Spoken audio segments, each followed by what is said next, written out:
Hey everyone, Derek Chard here, the owner of TWC Payments, and today I'm answering the question of, what should I look for when I'm choosing a merchant services provider? And first and foremost, I would just say ask a ton of questions, right? Because one of the things you want to look at is for someone to be very, very clear on what your rates and fees are going to be, right? Um, Beware of language that you don't really understand. If they say, well, here are your qualified rates, right? Well, what does that mean? What's my non-qualified rate, right? And that's probably the biggest one, right? Like, am I getting charged this fee on everything, or does it change based on other factors? The type of card I'm receiving, the volume I'm doing, the transaction size. You want to make sure to have all the information, because a lot of times a merchant service provider might just say, well, hey, here's your really low qualified rate.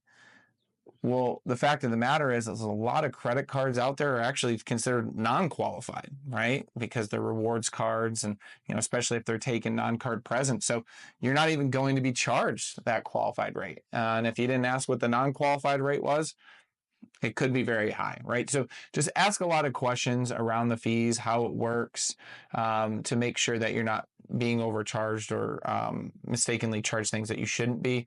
And then also make sure to ask, what are the monthly fees, right? Because that's a big part, because those are going to be there regardless of if you process. Another thing I would say is, make sure that they have the solution that you want. Make sure they have the ability to go out and get that solution. Speaking in terms of TWC payments, we have multiple providers, so we can have a lot of different solutions that we can bring to the table for a business. Make sure that you have those solutions that, well, you're not going to be pigeonholed into one thing and one thing only, right? So make sure that you have those solutions. Another thing I would say is make sure that you're going to have a dedicated customer service rep, because if you're not going to have someone that you can call, text, email directly, and even someone hopefully that's maybe local is the best, then it's going to be really difficult at times to get the customer service that you want, right? You're obviously going to be pushed into a 1-800 number queue, and it can be very difficult sometimes to get the service that you need. So that's what I would say. I mean, overall, ask a ton of questions. Oh, and another thing, watch out for too good to be true language, right? So watch out for the word free, right?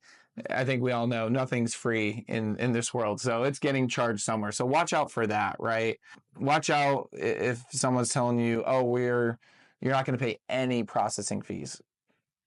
That's could be true for you as the business owner, but those fees are going somewhere, right? So a lot of times they're saying, well, we're going to have you pass them on to your customer. So make sure that if that's what you want to do, great, but there's no such thing as no one paying processing fees.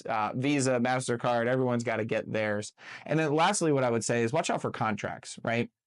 Especially a lot of times when you hear that word free, it's going to be tied to a contract, because they'll put a monthly fee into your bill, and that contract goes 4 years. But if you try to opt out in a year or 2 years, those early termination fees and the fees to break a contract can be very, very, very expensive, especially as you get more and more services or more equipment. So just ask a lot of questions, and hopefully you will successfully find the right merchant service provider for you. Thanks.